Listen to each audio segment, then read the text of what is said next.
Hi, this is Paul James Caiden, and welcome to the Spirit Side Podcast. In this show, we will endeavor to talk about a wide array of subjects with a balanced and spiritual perspective. We will discuss such things as current events, strange stories in the news, spirituality, the paranormal, and much more. But most importantly, it is my hope that this humble podcast will keep people informed and make a positive impact in the lives of those who listen. So once again, welcome, and I'll see you on the spirit side.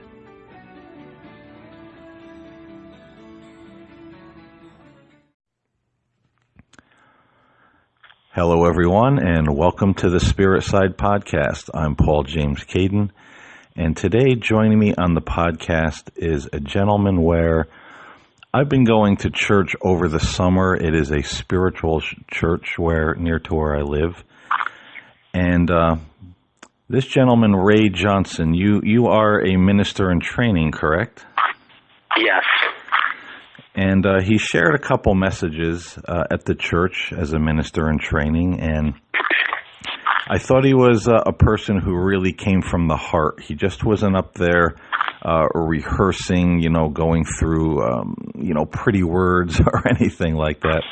And I notice that kind of thing when I see people like that really get it, and you know that they're living their spirituality and they want to convey that message to others. I think that's somewhat rare in our world today, and when I come across folks like this, these are the kind of people I want to have on the podcast, the kind of people I want to talk to, because I think they have a very important message for all of us to consider in our lives. But first of all, welcome to the podcast, Ray, and thanks for coming on today. Thanks for having me. So the message you shared last Wednesday, you were talking about love, and you were sharing a little bit about your past journey, which was very similar to my own, with parents that weren't necessarily there. You got really involved with sports as kind of the distraction.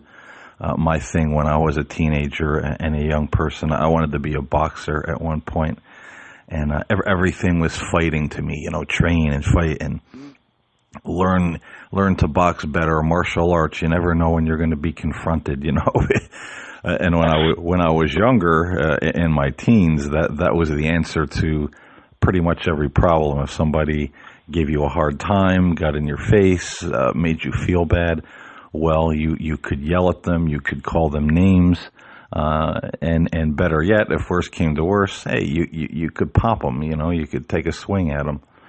Yeah.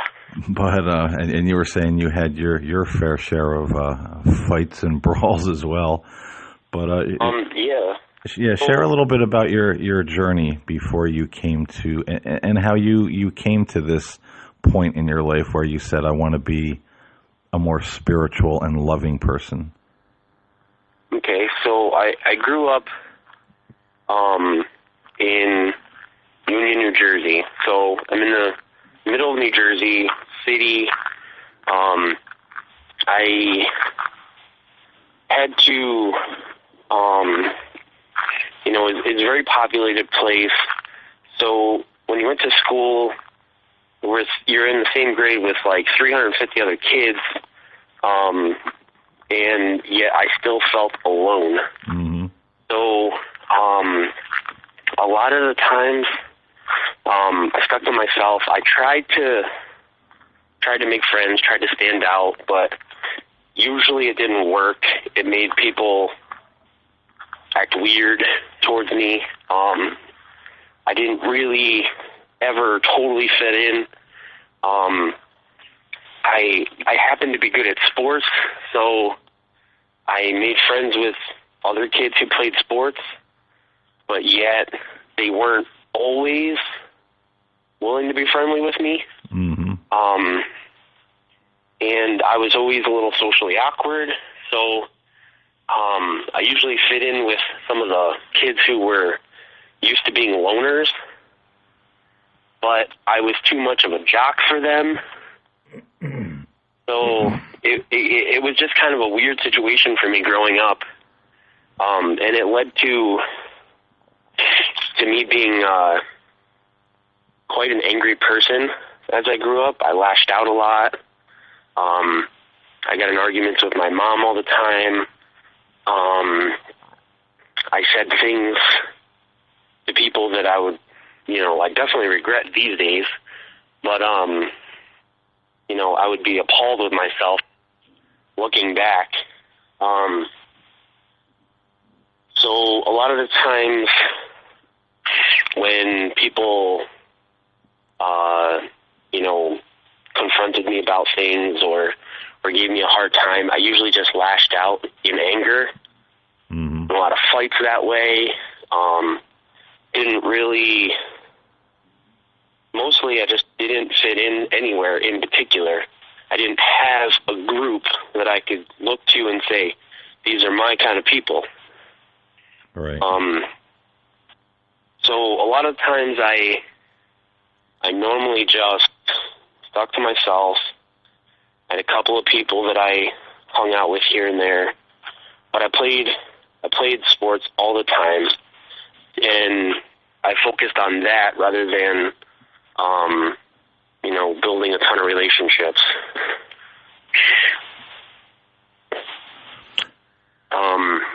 As I got older, as I started hitting my teens, I started to realize that, having other people in my life was important. When I was 16 was when I met my current wife, and she and I have been together ever since. But when I hit my teenage years, I realized that love was actually important, that being loved and knowing love was an important piece of life.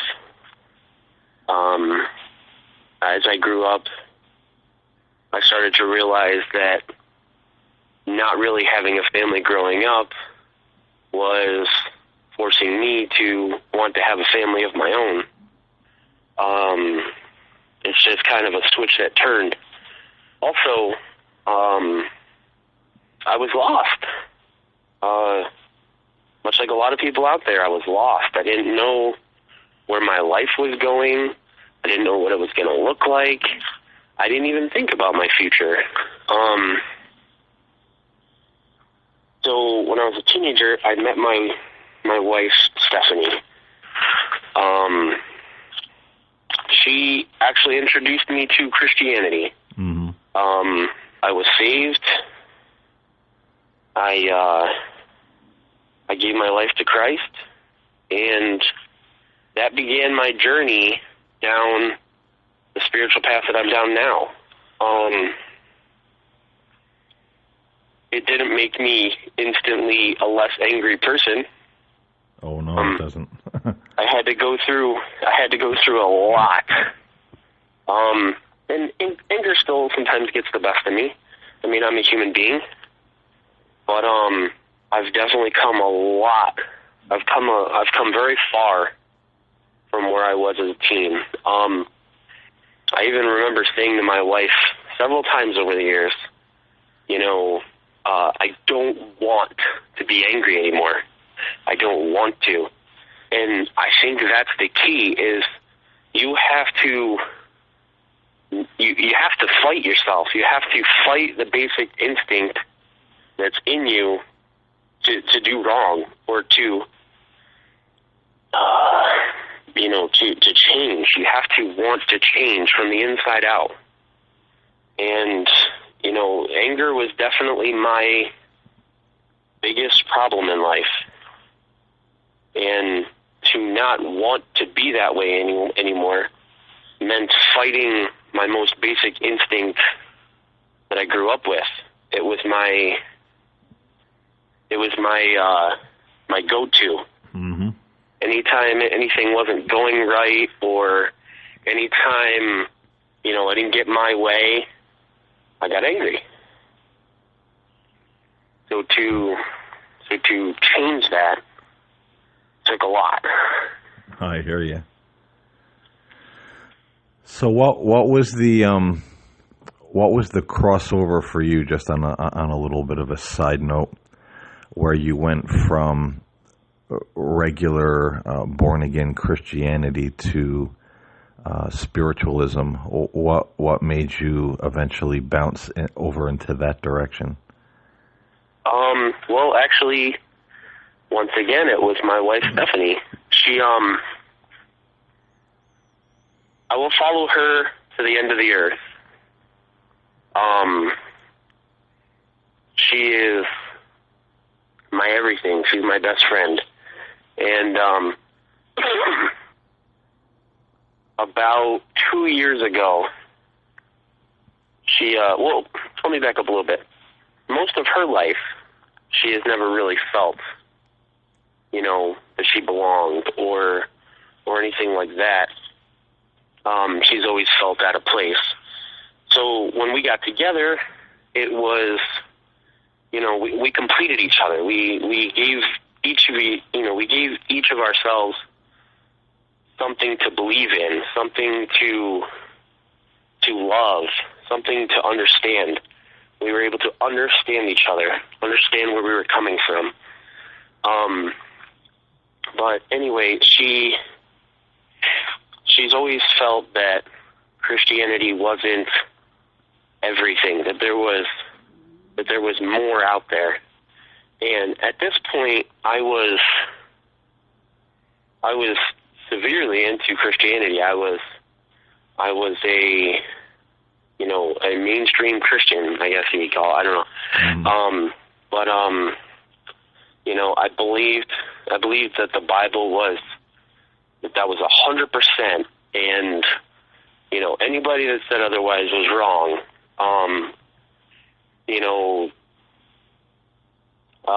Psychic abilities didn't exist.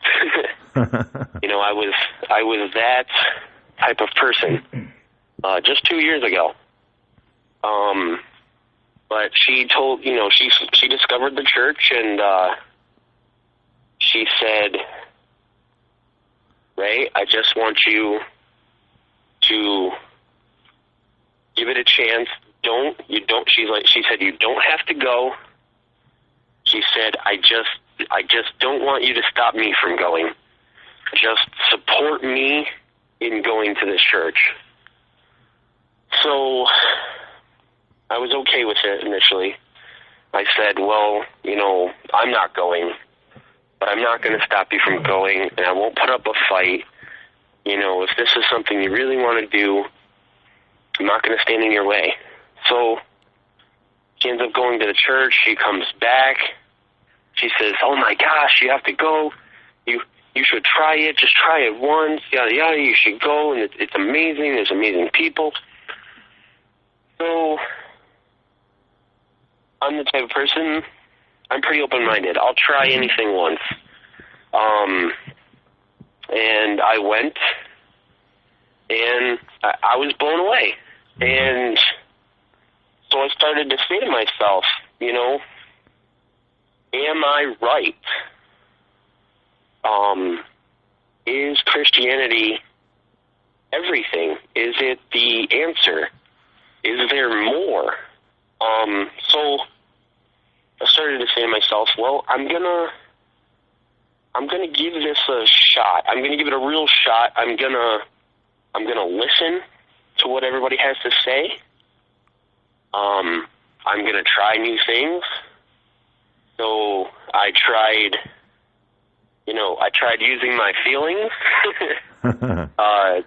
to open up abilities, and which was totally new to me because, like I said, with my childhood, I was used to suppressing feelings. I was used to lashing out. I was used to, I don't have time to feel feelings, type of thing. So for me to step back and allow myself to feel energy, and go with it and listen to it and understand it. It was definitely a life-changing, eye-opening moment for me. So I started to realize, why should my, spiritual enthusiasm change just because my views on spiritualism changed? Mm-hmm.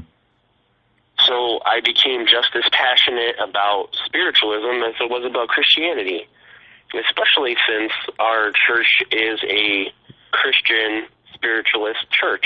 Right. So Jesus is still the focal point. Higher learning is still the focal point. So it wasn't a very hard transition for me spiritually. Now, everything else, developing abilities, feeling things, sensing things, that was a whole new world to me. And honestly, that's been my biggest challenge. Right. And Ray, I think it's interesting, too, that when you look in the Bible, and I always say, we see Jesus healing. We read a lot about prophecy. There were times that in the Bible it says the religious leaders of Jesus' day were thinking something about him, and he knew their thoughts. He spoke with the spirits of Moses and Elijah on the Mount of Transfiguration. He had angels come to tend and minister to him on numerous occasions. And then he said, the things that I will do, you will do also. And it always really strikes my mind, where did Christianity lose sight of that? Where did it just become a religion where we give lip service to God, but we really don't expect spiritual or, supernatural things to happen in our lives? And I find that to be very sad, because I've always felt since I was very young that the spiritual was all around us. And, when I first started going to church, even before I knew there was a God, and, I'm sure, my listeners have heard the story a jillion times. When I was a little kid, I just had this sense of this very loving, protecting presence around me. And as I grew up, I would talk to it. And then when my parents discovered, going to church, and you're told this is all wrong, this could be the devil, it made me afraid to go onward. And it was a part of me that was locked away later on in life. And I think that's why I was so angry, because I was the kind of person that didn't quite fit in either. And I didn't feel like anybody had my back. My parents didn't have my back. Nobody at school had my back. So, hey, I had to do things the best way that I knew how. Hey, let me, emulate Rocky Balboa or Rambo or, Dirty Harry, whoever, just, beat the bad guys up type of thing. But, getting our, back to our topic here, when it comes to love, and like we were talking before the podcast, and this is something that I mention often on the podcast with guests, and why I wanted to talk about this with you is how many people that I encounter just through doing this, and they say, well, I'm all alone. I don't have anybody to talk to these spiritual things about. I'm isolated. I have no friends. I never did. What kind of advice would you give those people who feel that strong connection, to God, to Spirit, but they just don't have any kind of church. They don't have any kind of friends. Their family thinks they're nuts. They're all by themselves, just doing their thing. What would your advice to them be to, alleviate that loneliness and feeling so isolated all the time? Well, God, sometimes it's hard to sit back and say, I'm going to have a conversation with God, or I'm going to have a conversation with the Spirit, because,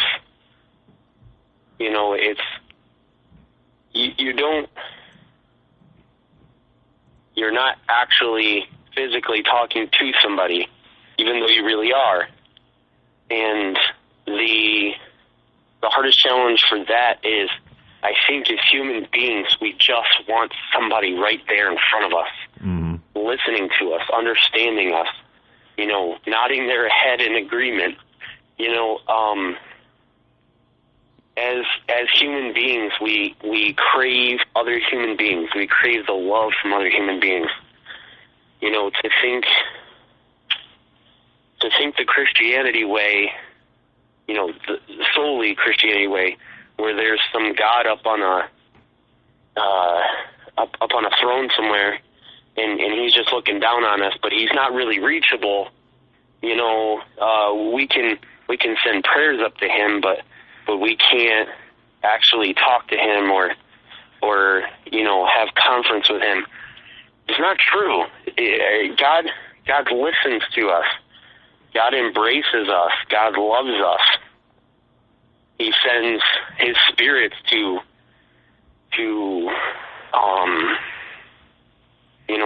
be with us and in conference with us, and he really does care. He loves us. Now, as far as feeling alone in the world, that's a tough one, because a lot of people feel alone in the world. That's why they lean on religion, or that's why they lean on alcoholism or anything. That's why they pour themselves into something all the way, because they think that they're going to get some type of satisfaction out of it, some type of love or some type of sense of belonging. Because my wife puts it this way: these are my people. So if you fit in a group, you can say to yourself, these are my people. These are my kind of people. And I think that's what we all deep down inside want. We all want a group of people just like us, who feel like us, and we can turn and say, these are my kind of people. These are my people. These are people that I belong with. This is my group. And you have to be careful to associate yourself with the wrong group of people. What makes those people special? What makes them like you? You don't want to dwell on something negative and say, well, these are my kind of people, or, these are my kind of people because they drink all the time like I do. You don't want to associate yourself with the wrong kind of people. And I think that's a really good point, just to interject for a moment. It makes me think, again, of the religious people that maybe have felt alone, and they get involved with a church and they say, well, these are my people, that then they start acting like the people around them when the church has become, or the congregation, the people become very condemning, or the whole concept of God becomes very wrathful and full of fear and hellfire and brimstone. Do you really want to relegate God to that kind of behavior and attitude just to fit in, to say, these are my people? I say no. I'd rather be alone and have a God of love than have a bunch of people around me saying, hey, look at that Ray, he's a spiritualist, he's going to burn in hell. No, man, that's there's no joy in that, and there's no love in that, really. It's void of both. Yeah, and I say this, Jesus said it himself. He said, "For those of you who are perfect, you cast the first stone." So, in other words, if you're not perfect, then don't cast stones. Don't judge other people, because you're not perfect yourself. Mm-hmm. We're never going to be. We're human beings. You know, we're always going to do things wrong. We're always going to be misguided or, you know, misdirected. We're not perfect. You know, so for us to sit on our high horse and say, well, that person's wrong or that person's wrong, you know, maybe we're wrong. You know, sometimes I have to step back and evaluate myself and say, am I right here? Am I doing the right thing? Am I saying the right thing? Am I right? And I actually sit back and I evaluate my words, you know, my thoughts, everything. And I say to myself, you know, am I right? Am I being misled here or whatever? You just have to, if you feel alone in this world, it's a perfect time to work on yourself. You know, because the rest of the world out there, they're just going to crap on you harder. You know, to say it bluntly. You know, so work on yourself. Make yourself a better person. Care about yourself for yourself. You know, just pour all your time into self-building. You know, build up yourself. It's not easy working on yourself by yourself. No, definitely not. I do understand, you know, the loneliness aspect of it all. I felt like that for years. But there are times still, even today, where I kind of revert back and say, man, it just kind of has that me against the world kind of feeling. Mm-hmm. You know, even though I have a support system, I have people that love me. I have my brother and I have my wife and my 2 daughters. I have people who love me. But sometimes it just feels like you're alone. Like, you know, it is me against the world and I got to conquer this myself. And it is tough. It is, you know, people that know my story know, again, since back, even before I could talk as a child, having a feeling like I was from somewhere else. This wasn't home. And I grew up with that feeling, you know, that this is temporary. This isn't my real home or the place I'm going to spend forever. So I totally get that feeling, you know, of feeling lonely or isolated. But I also look at it through my experiences that I've had, particularly the spiritual experiences, that we're all spiritual beings. And when you feel that way, it's not necessarily a bad thing. You know, people like me, people like you, people that may be listening to this podcast that feel they don't fit in. Take a little bit of joy in that, I think, because your soul knows something that a lot of other people don't. That you are a spiritual being, that, you know, that this isn't your eternal home. You know, you're going somewhere else when you leave this place. And it's not a bad thing, I don't think, for the soul sometimes to say, you know what, man, I just want to go home. Playtime is over, you know? Yeah. But you got to put it into perspective, you know? You got to realize you're going to have those kind of days. Oh, yeah. You know, and I always say when you feel that way, one of the things I have found that's really helpful, and I tell people, start doing things that bring you joy, whatever it is. Treat yourself well, you know. Is it meditating? Is it praying? Is it reading a book? Is it going to the bookstore? Is it going for a walk? Whatever it is, just start doing things that make you happy, and then being appreciative of them. One of the greatest exercises I've ever found that brought even more joy into my life is, before I go to bed every night, is to give thanks for at least 5 things that happened that day, no matter how small they were. Yeah, and that's a good positive attitude to have. That's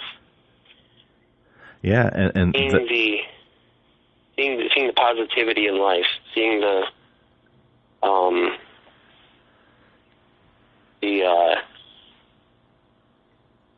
what's the word? The bright side. Seeing the bright side of life. That's important.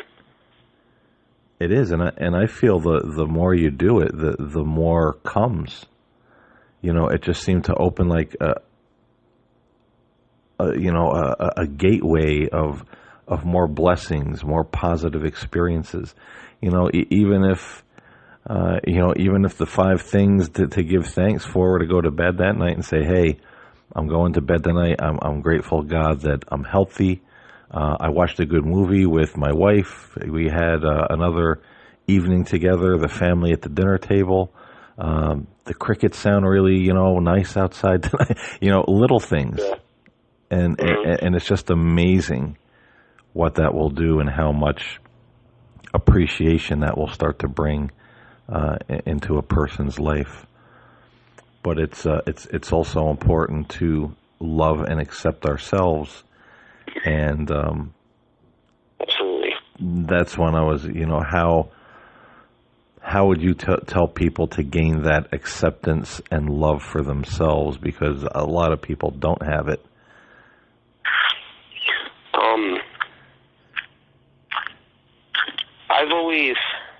I've never, well, I can't say I never, but I didn't really have a hard time loving myself.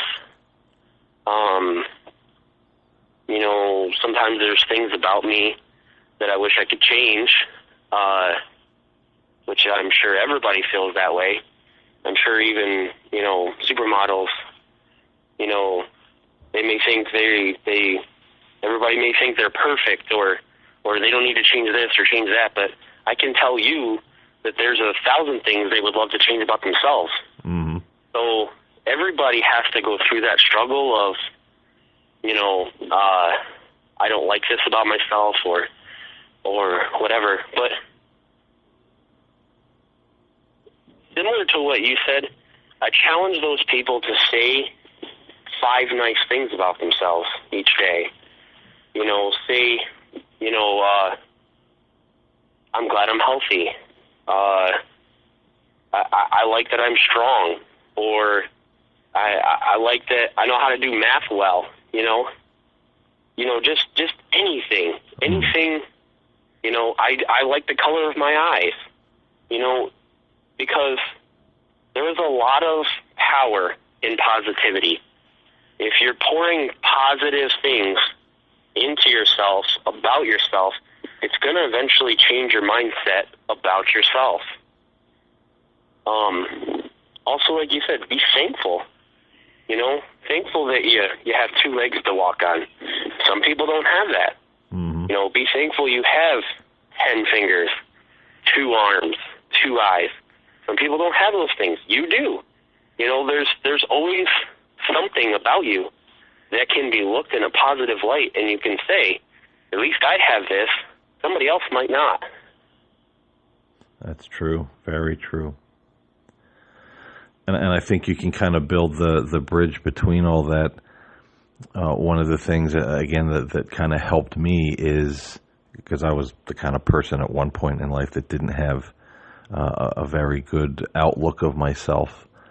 But as I began to see good things happen, and this was even before, years later, giving thanks for the 5 good things that happen in a day.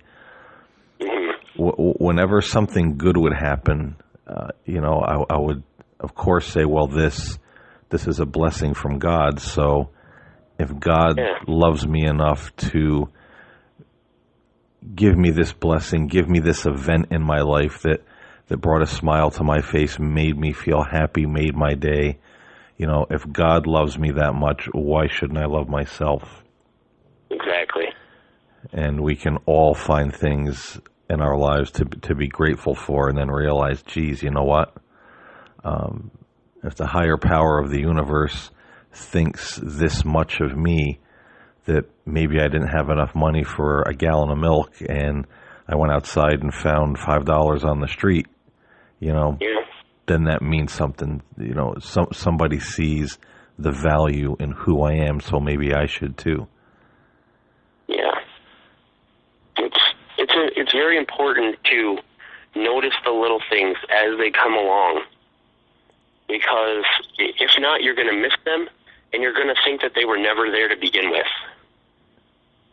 So little subtle things like you just said, like, needing a little bit of money and boom, you found $5. That's a blessing from God. That's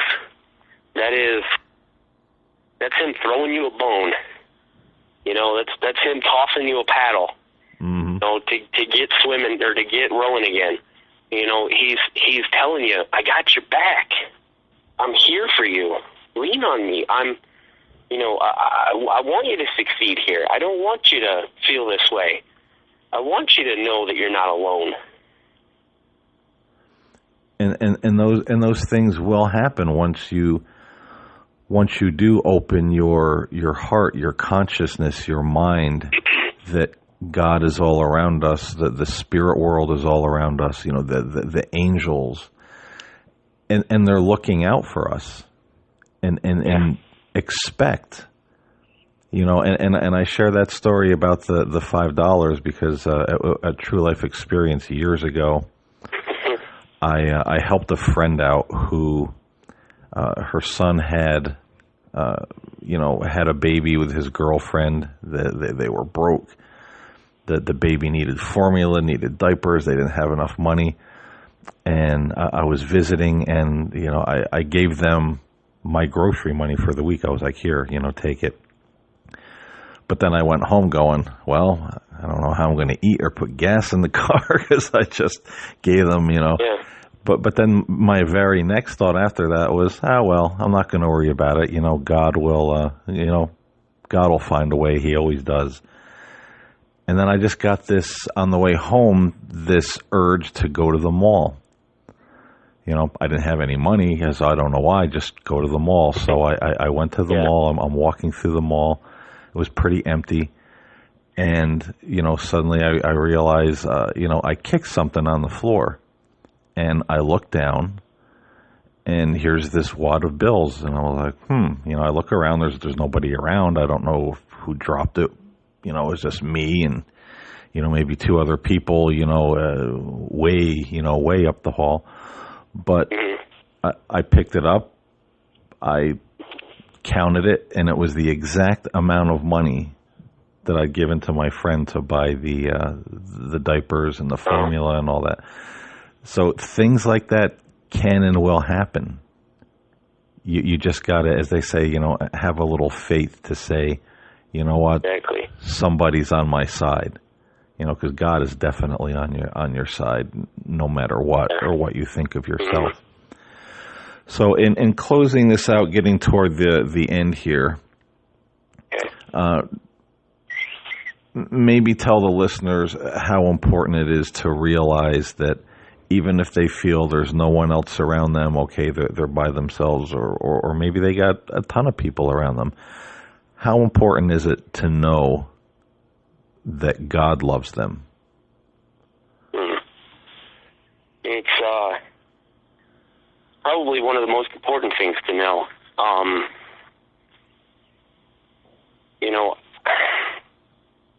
I've known people over the years who have told me, if it weren't for this or weren't for that, I probably would have ended my life a long time ago.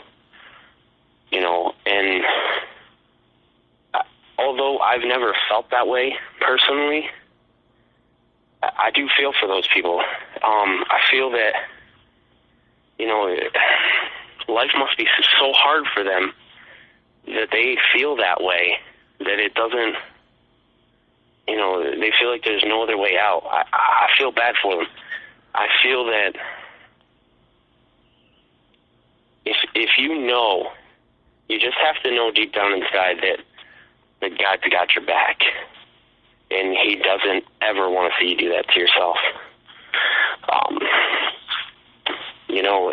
And if you do feel that way, you got some help. There's nothing wrong with getting a little help, on your journey. Maybe you feel that way for a certain reason, or maybe something happened in your life that you got to get past. You might be stuck. Don't hesitate to look for some guidance in life, and don't ever do anything like that. Just know that God does have your back, and be aware. Be aware of the little things. When He does drop you a wad of money, or take care of a need you had, just have the mindset that this is God taking care of me. This is God not wanting me to fail, and use that to keep fighting, keep moving forward. Don't look back on past mistakes, because if you get stuck in the past and you dwell on the past, you're never going to see the future. Mm-hmm. Just know that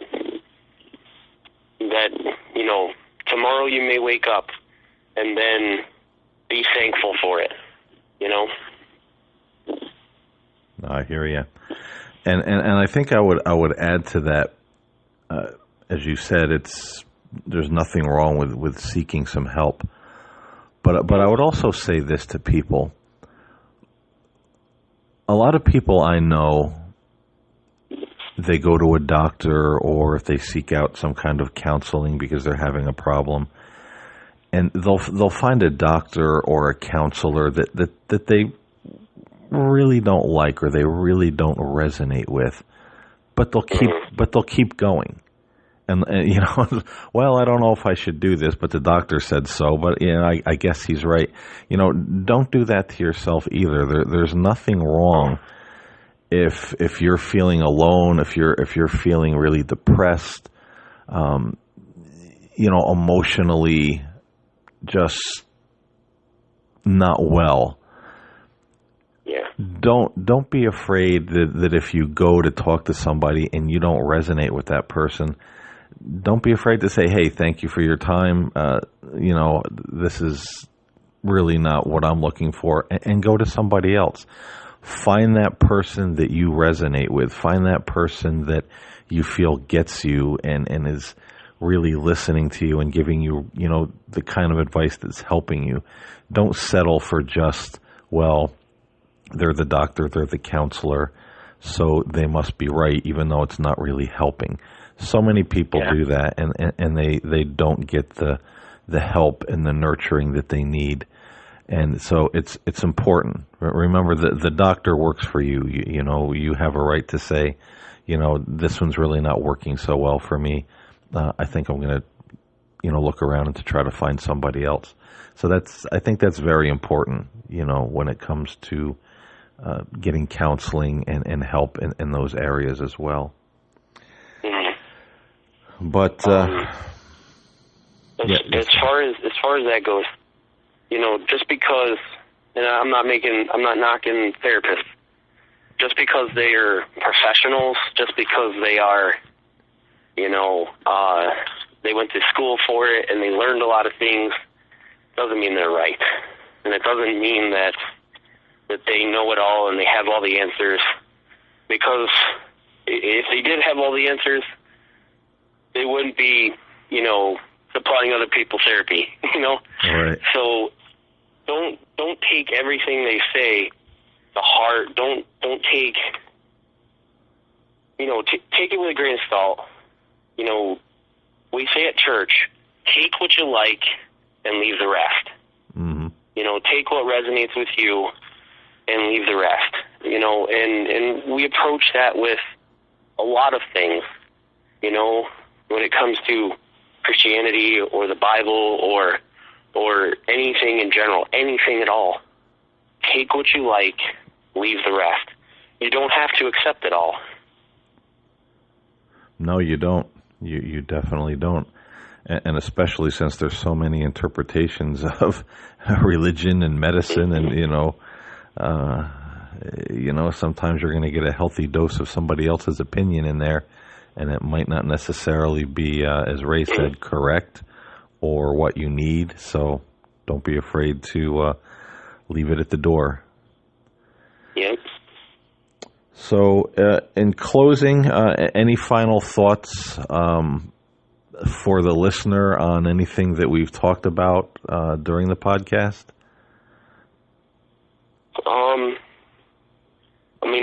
Nothing that I wouldn't already repeat. Just love yourself, love others, find your journey, seek guidance. Everybody needs a guide in this world, even if it's a spirit guide. I hear that. And if any of the listeners out there, if you're ever in the Binghamton, Endicott area, I would say stop in. And what is the name? It's quite a long name of the church. What is it? Unity of Light Spiritual Center. All right, Unity. Yeah, they're really really awesome people. Reverend Pat, Reverend Katie, they do an awesome job. The people there are all very nice, and like Ray said, when you walk in, by the time you walk out, you say, "Geez, there's something different about that place. There's something different about those people." You feel uplifted, and nobody there is going to tell you have to do something. You don't want to read the Bible, you don't have to. If you don't want to work on psychic abilities or talk to spirits, you don't have to. Nobody's going to say, "Well, this is a spiritual church. You have to do it." No. It's come as you are and be who you are. And I think that's really the dogma beauty. at the door. That's pretty much they don't want people to feel the dogma of religion. Yeah. And that's something that's greatly needed, I think, in a lot of churches. But if you're ever in the area, look them up. Very nice people, very nice services, and maybe you'll get to hear Ray speak. He does a really good job. Thank you. But man, thanks for coming on the podcast today. I appreciate you taking the time out of your busy schedule to come on and just talk to us about these things. Yeah, I enjoyed it. Yeah, it was fun, and as I always say, I hope the people out there, take something from it, and it helps them to grow and find a measure of peace and love in their own lives, no matter where they're at on their journey. Yeah. So everyone out there, we appreciate you listening. Thank you again, Ray, for joining us today. And thank you for having me. Hey, my pleasure. And as I always say, I'll see you next time on the Spirit Side.